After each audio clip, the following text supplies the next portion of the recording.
I caught, I don't know, the final 5 games the Montreal Canadiens played in their regular season. I mean, how could you not? Such an exciting team to watch. What I didn't expect in the playoffs were the Canadiens to play games with scores like 3-2, 2-1. The Canadiens of the regular season were a high-powered offensive team, which was extremely porous on defense. Now, that last part has remained true. However, Sam Montembeault has been absolutely fantastic through 2 games, 2 losses, by the way. He's put up a 2.49 with a .921 save percentage, and while those numbers are excellent, they still don't reflect how well he's been playing. He's been facing so many high-danger chances every period, especially from the slot, and he's given Montreal a chance to win every single game. That being said, there's a dude on the other side of the ice who's also playing his nuts off. Logan Thompson has a 1.47 with a .951 save percentage through 2 games. The Capitals have got to be happy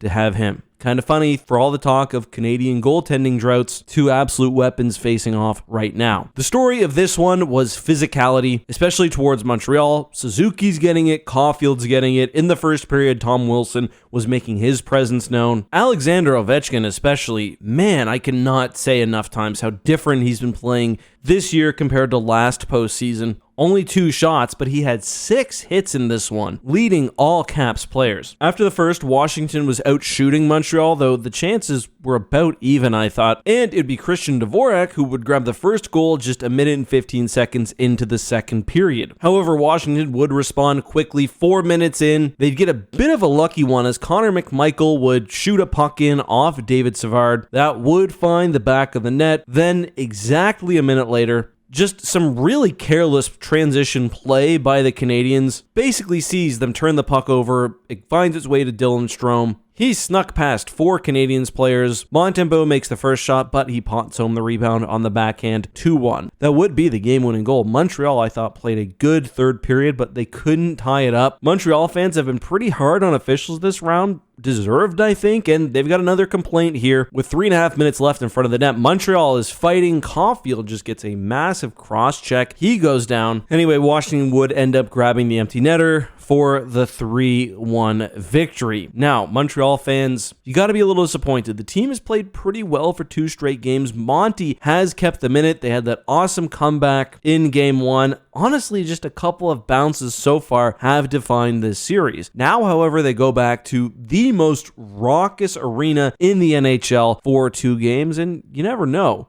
I could easily see them coming out of those 2 games with a tied series. Now, there's one more story here. Laine has been bad. He played just 10 minutes tonight, and he sat the entire third, including kind of primo Patrick Laine time, i.e. when Montreal had pulled their goalie and was trying to tie it up. I'm curious to see what St. Louis does with the player next game. Demidov was also on pretty restricted minutes, especially towards the end of the game. I thought this was a bit of a tough one for him. He didn't show a lot of poise in his own end. He had a few giveaways. It's just, they're throwing him into the fire. I don't blame him. He's doing his best, and I think they've got to be happy that he's already eating up time every game. But something's got to change before the next game. Let me know what you guys think and all this and more down below.